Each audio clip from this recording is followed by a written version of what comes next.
I'm now joined by our NFL insider Connor Hughes. And Connor, the Jets have lost 2 straight. They have 4 games left, and the playoffs are on this team's mind. Yeah, they are. In fact, that's the first time that Robert Saleh has talked about it that we've known, right? I mean, it's kind of always said that that's the goal, that's what we hope we get to.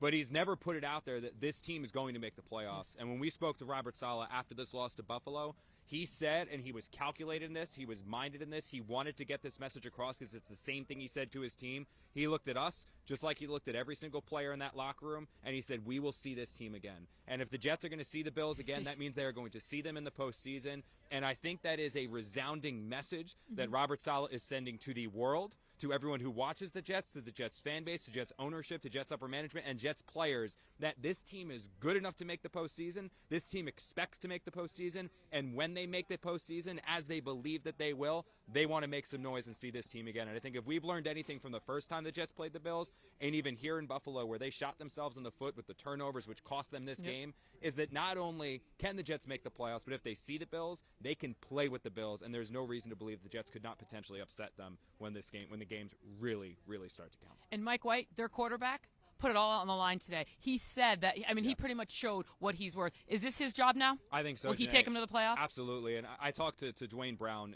in the locker room after the game, and he is one of the most respected veterans, right? Mike LaFleur, Robert Saleh, they both talked about Dwayne Brown coming back from that shoulder injury and how much that meant, that everyone looks to this guy as a leader within the locker room. And he told me that the offensive line puts this one on their backs, that he knows that the offensive line needs to protect better. But when he looked at Mike White, he saw him when he came back in the game, saw him on the sideline after he took hit after hit after hit. And Dwayne Brown looked at him and said, I appreciate you. And then he looked at all of us and he said, that guy's a dog. The Jets look at Mike White as their leader. They look at him as the face of the offense, and this team has his back in ways that I have not seen a team follow behind a player in quite some time, Jeane. And when you look at what Mike White did in the face of pressure, right? I mean, he was the Bills, 9 quarterback hits. I think it was 3 or 4 sacks, 21 pressures. Jets quarterbacks were pressured 21 times, and Mike White stood in the face of that pressure and continued to fire and fire and fire. Even look at the 2 plays that led to his 2 injuries, the one specifically to Elijah Moore. He's standing in the pocket,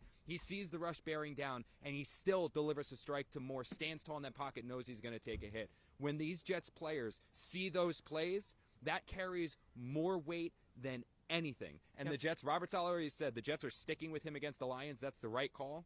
But you better believe the Jets are going to stick with him much, much further after that, especially if he beats Detroit. Well, 4 games left. They're planning on playing more than just 4 for Connor Hughes. I'm Jeane Coakley.